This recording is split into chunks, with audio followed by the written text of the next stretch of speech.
I hate losing. I mean, that's no secret. But you gotta lose. I feel like every time I lose, I get better. And I think it's important for me to have losses. The best in the world are not the best because they win every point. It's because they know they'll lose again and again and have learned how to deal with it. The Florida Panthers have won the Stanley Cup. But it's going to be too late for New Zealand. Australia now have their gold medal. And Woodman is inconsolable on the pitch. From the New York Giants, 1 second away from pulling off this upset. The Giants have won the Super Bowl. And after a 22-year absence, the Boston Celtics are NBA champions once again. What I've learned is to always keep going. You know, there's been times, particularly early in my career, where it just feels like this is the end. But what I've come to find out is that no matter what happens, the storm eventually ends. And when the storm does end, you want to make sure that you're ready. By 10, and time is beginning to run out for the Chicago Bulls. But if the Pistons are going to move on to play the Lakers, and the difference... We had a chance to beat them. We just didn't respond. I was devastated. I was absolutely devastated. I cried on the bus. My father came on and said, look, it's just one game. Bounce back. Come back next year. Jordan from deep. Michael Jordan has connected on Detroit Pistons. Heading back to the locker room. Their season has concluded while the Chicago Bulls advance to the NBA championship round. Successful people see opportunity in every failure. Normal people see failure in every opportunity. Both are right. Only one gets rich. You can't control the outcome all the time. Like, the ball's going to bounce the other team's way. Like, sometimes it should go the other people's way. It shouldn't always go your way. You get motivated by the losses. You stay motivated through the winning. What you can control is your process. You can control the work ethic, the consistent discipline, your attitude, your culture, how much you care. All those things are in you. They just need to be drawn out of you. If you don't fail, you're not even trying. The truth is, whatever game you play in life, sometimes you're going to lose. A point, a match, a season, a job. It's a roller coaster with many ups and downs. And it's natural when you're down to doubt yourself and to feel sorry for yourself. And by the way, your opponents have self-doubt too. Don't ever forget that. You want to become a master at overcoming hard moments. That is, to me, the sign of a champion. Chris Bumstead, he is the Mr.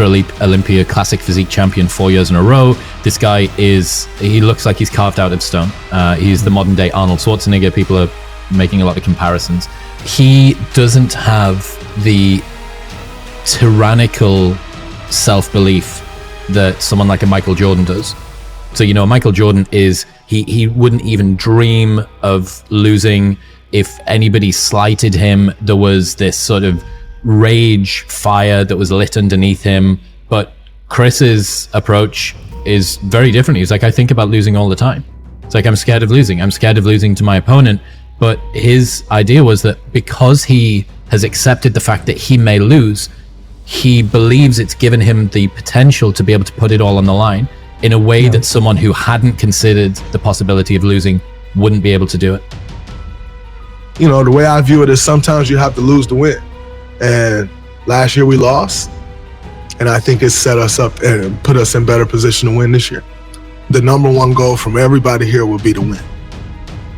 And when that is the number one goal of everyone that walks into this building, everything else, you figure it out. Sometimes you succeed, sometimes you fail. And that's just the nature of it. Get rid of fear. It can be an engine to motivate you and make you work hard. But at a certain point, though, fear can hold you back. It's easy to get complacent and to start thinking, man, I've done all right, I'm comfortable. Let me not risk trying to do something I'm not sure I can do. Sometimes you fail, but sometimes you succeed. And you can learn from both, right? As long as you're willing to be self-critical and kind of evaluate when things don't work, why they didn't work, that you don't need to be afraid. And that's gonna hold you back. From the outsider's perspective, everything looks like it's easier and better run than it actually is. But if you have the insider perspective of how the sausage is made, you realize like how inefficient virtually everything is. And so I think that's a big part of life, is just like realizing that success is harder than it looks. We talked about this earlier with Tiger Woods, Kobe Bryant, Michael Jordan, all these people. Like if you actually dig into what their life is, it's infinitely harder than it looks. I think in most endeavors in life, people perfectly understand the relationship between price and quality. You want a nicer car, it costs more. Bigger house, it costs more. But that like understanding goes out the window when you're talking about career success or career fulfillment or personal health, things like that. Like that, the relationship just kind of breaks down in their own mind. But it doesn't go away. Like the higher the success, the higher the cost. I love reading biographies of entrepreneurs, of generals, whoever it might be. With very few exceptions, do I finish the biography and think to myself, I want that person's life. What I think is, I'm glad they existed. I'm so glad the world had that person that we can all benefit from. But the crazy success comes with a cost that very few people, including most of the time myself, are not willing to pay. A lot of things happen in our life. You know, we all face our challenges and adversities, and we all go through things. And I think life is about dealing with a lot of things that you didn't want to have happen in your life, whether it's your business or whether it's sports or whether it's personal or, you know, children. And like I said, we all have our unique challenges, but do the best you can do. Show up every day and make the commitment to yourself and the people that count on you, the people that you support you. And through a lot of failures, you're going to learn a lot, and you're going to hopefully be humbled. Because sometimes, you know, you give your best and it doesn't work. And I learned that in sports, and you learn it in life in different ways too. Sometimes you try your best, you work hard, but it just doesn't in the end go the way you want. So what are you going to do? Quit? You're going to just blame everyone else?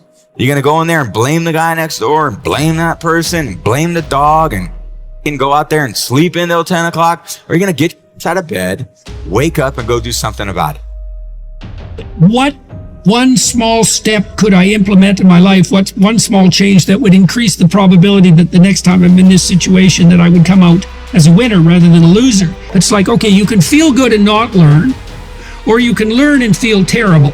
That's part of the art of learning to lose gracefully. Take a pause before you make a decision and say, what if? Take a negative and turn it into a positive. Don't be afraid to fail.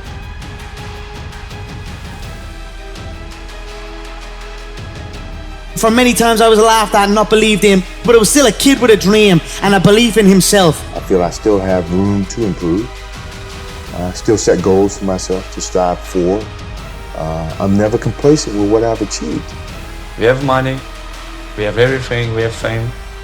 But the most important thing is the family. Keep your family healthy, good, and take care of your family, because this is the most important thing in the world.